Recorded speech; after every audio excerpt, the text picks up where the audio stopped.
इस दुनिया में बहुत कम ऐसे छात्र हैं जिन्हें पढ़ी हुई बातें याद रखने में दिक्कत नहीं होती।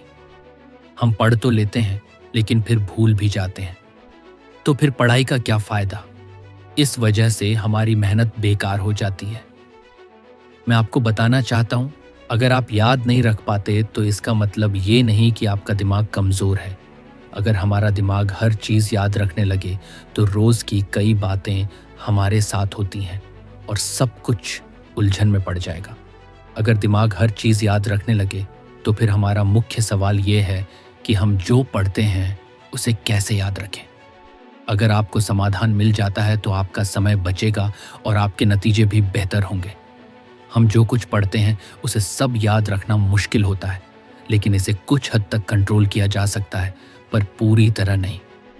मैं आपको 3 तरीके बताने वाला हूं।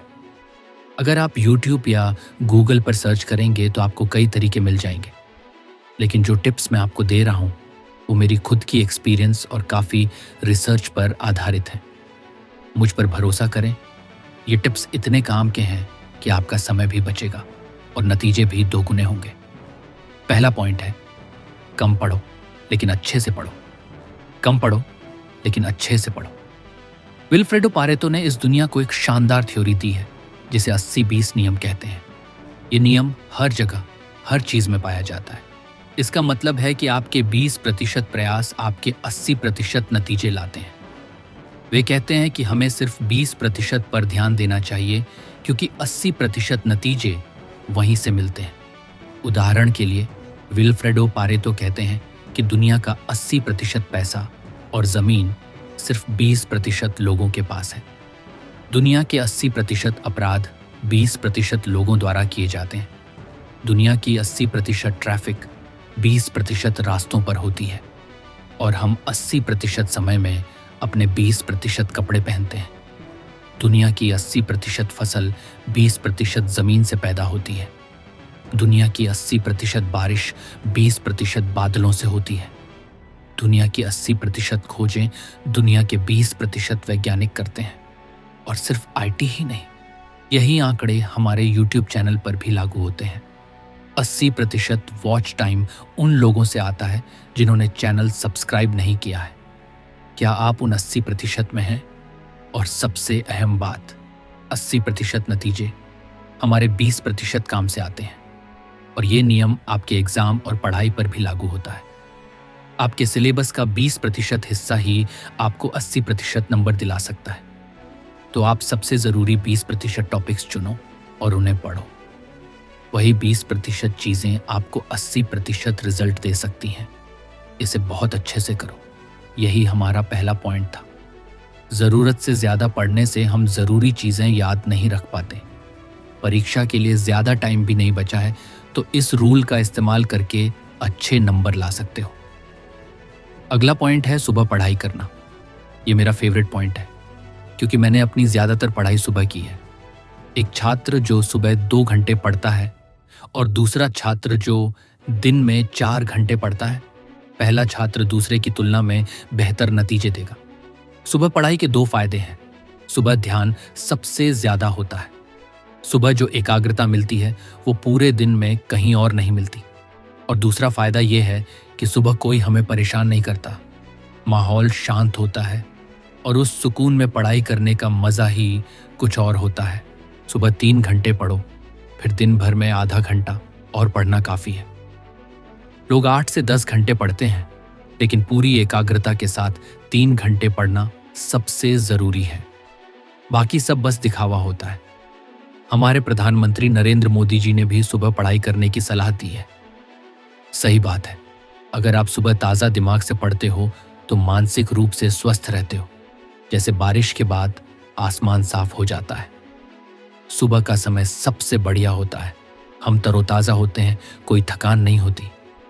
और अगर याद करने से पढ़ाई शुरू करो तो और भी बढ़िया। ये बात सिर्फ मोदी जी नहीं, हमारे वेद और शास्त्र भी कहते हैं। हमारा दिमाग सुबह सबसे ज़्यादा एक्टिव होता है और जो भी हम उस वक्त अपने दिमाग में डालते हैं वो वहीं छप जाता है। तो ये था दूसरा पॉइंट, सुबह पढ़ाई के बारे में। अब आखिरी पॉइंट बहुत ज़रूरी है। जिसे हर कोई जानता है लेकिन अक्सर नजरअंदाज कर देता है। पढ़ाई के बीच में आराम लेना।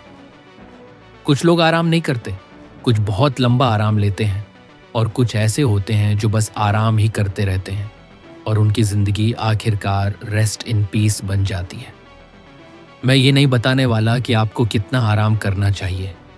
ये आप पर निर्भर करता है कि आपको कितना टाइम चाहिए खुद को रिचार्ज करने के लिए।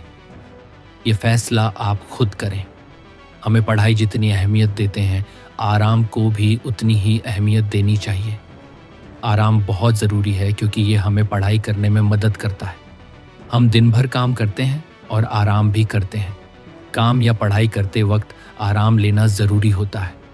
अगर आप ऐसा नहीं करते और बिना आराम किए लगातार पढ़ते रहते हैं तो एक समय आएगा जब आराम करने के बाद भी आप पढ़ नहीं पाएंगे। जब हम पढ़ते हैं तो इतना पढ़ते हैं कि हमारा दिमाग थक जाता है और हमारी हालत ऐसी हो जाती है कि फिर से पढ़ने का मन नहीं करता। पढ़ाई शुरू करने के बाद कुछ समय बाद आराम भी लेना चाहिए। अगर तुम पढ़ाई करना चाहते हो तो थोड़ा ब्रेक लो, लेकिन पढ़ाई का मूड बनाए रखो। तुम पोमोडोरो टेक्निक भी इस्तेमाल कर सकते हो। ये बहुत सिंपल टेक्निक है।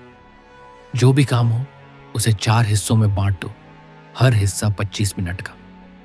हर 25 मिनट के बाद 5 मिनट का ब्रेक लो और हर 1 घंटे के बाद 15 मिनट का आराम करो। फिर ये प्रोसेस दोहराओ। इस तरीके से तुम लंबे समय तक अच्छे से पढ़ाई कर सकते हो। ये टेक्निक अपने काम के लिए भी इस्तेमाल कर सकते हो। इसके अलावा प्ले स्टोर पर कई ऐप्स भी मिल जाते हैं जो इसमें मदद करते हैं। अब चलो अपनी सीख को संक्षेप में समझते हैं। हमारा मुख्य विषय था कि हम जो पढ़ते हैं उसे कैसे याद रखें। हमने इसका समाधान 3 बिंदुओं में देखा। पहला था कम पढ़ो और अच्छी तरह पढ़ो। दूसरा था सुबह पढ़ाई करो और तीसरा था आराम करना। पहले बिंदु में हमने 80/20 नियम जाना, जिसका मतलब है कि हम 20% प्रयास से 80% नतीजे पाते हैं और हमें अपने उन 20% कामों पर ध्यान देना चाहिए जो 80% नतीजे ला सकते हैं। दूसरा बिंदु था सुबह पढ़ाई, जिसमें हमने सीखा कि हमें सुबह पढ़ना चाहिए जब हमारी एकाग्रता अपनी चरम सीमा पर होती है। तीसरा पॉइंट है पढ़ाई के दौरान ब्रेक लेना। इस पॉइंट में हम आराम की अहमियत समझते हैं। आराम करना जागने जितना ज़रूरी है, आराम करना काम करने जितना ज़रूरी है। और हमने पोमोडोरो तकनीक के बारे में जाना, जिसमें हर 25 मिनट पढ़ाई के बाद 5 मिनट का ब्रेक लेना होता है और हर 1 घंटे के बाद 15 मिनट का ब्रेक लेना होता है। अगर अभी तक आपने पढ़ाई शुरू नहीं की है तो आपके पास वक्त है। जो वक्त खो चुका है उसके बारे में मत सोचो, जो वक्त मिला है उसे मत गवाओ।